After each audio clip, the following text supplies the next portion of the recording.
John Harbaugh is talking about preseason games. No one is diminishing the fact that guys go out there and play in the game and give it their effort. I'm asking about, do I care about a 24-game win streak in the preseason, which I don't care about.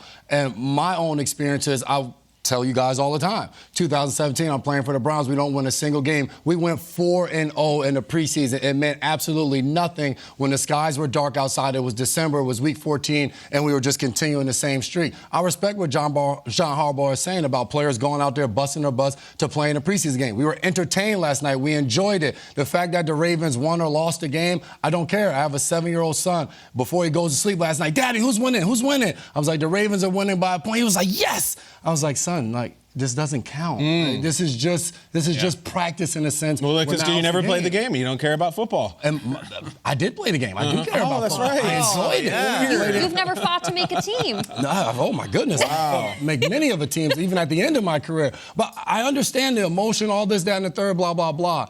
Winning streak didn't matter. To the Commanders, it mattered. They were celebrating. They were enjoying it. But I don't care about the win streak. I care about the game, guys preparing, doing all of that fun stuff. But I love John Harbaugh, great coach. I do not care about the win streak. Did you love this? Doesn't this seem like a little much? Look at this what troll do you think? job. What do you got? Of what he's saying? Yeah. Yeah, I don't think John Harbaugh reads what everybody's saying. So the fact the hell he doesn't. You heard what he said. I think that's based off of the questions of people probably saying it. But No, he said people wrote it in this room. He's reading these clips. Get in there. And he's trying to thread this. There is a Gene Steratore index card, okay, between the difference of do we care about the streak and do we care about the efforts of the people who are putting forward what's happening on the field to keep that streak. Of course we respect what the players were doing. Of course we know these guys are fighting for their professional lives. Of course we know the Ravens are getting the chance to evaluate players who are making plays in that moment that might matter when it comes to games that do matter. And you get this roster depth because of what's happening. It's like nobody's disrespecting what the players are doing. It's just the end result that people are kind of looking at and saying it doesn't matter. Their chances of winning the Super Bowl, whatever the odds were yesterday, they're the same as they are today. If you make a game-winning catch in a preseason game, the coaching staff's not evaluating like, wow, he stepped up in a big moment and made a game-winning catch. We need to have this guy. It's just about your play. Whether you won or lost the game, we're evaluating you on what you are doing in that game. Doesn't matter if we won or lost the game. Did you win your rep? Whether it resulted in a winning effort for the team, it does not matter. Did you win your individual rep? We're trying to see if Kyle Brandt can make the team. That's all we care about. It could be a 40-0 preseason loss, but on the backside of a route at the end of the fourth quarter, like you put some good tape out there, so we're going to make the team. No doubt about it.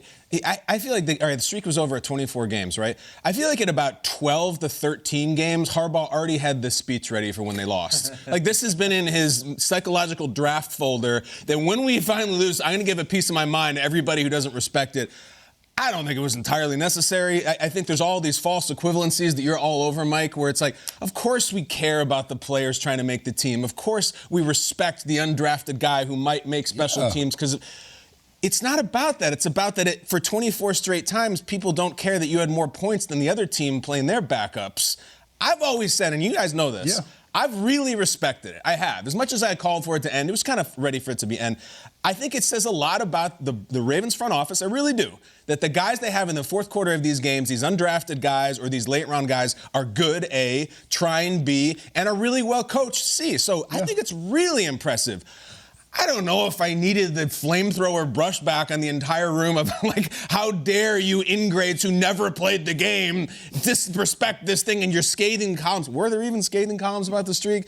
John was so mad, I think, that they lost. Like, I think he was really pissed. I think he really liked this. And like, don't you think it lends so much, Jason? I know it doesn't add up to anything really concrete, but like culture. Like we win those games. I see these coaches after the preseason games when they win or they lose. They're crestfallen or they're excited. Maybe they're faking it, but like all those wins add up to culture stuff and positivity. I think John loved it. Loved it. And this guy was won the Super Bowl, and I think he was really mad and wanted a pound of flesh when it was over. That John Harbaugh that we saw is, I think all of us probably have personally interacted with Coach Harbaugh. That's who he is, like, to a T. That's his MO. He likes playing the chip on his shoulder. He likes looking at people out of his side eye and being like, how dare you question me, as he addressed the person to his right. That was like giving me shivers. Like being in that room, you know, like like the tone you're getting from him, body language-wise, as a reporter, I think it played into what he tries to coach up, which is like everyone's after us, everyone's doubting us in the AFC North. So if the streak is now over, he's got to go back and do his playbook of like, how am I going to motivate these guys? So I think he's maybe just mad that he has to flip to the next chapter.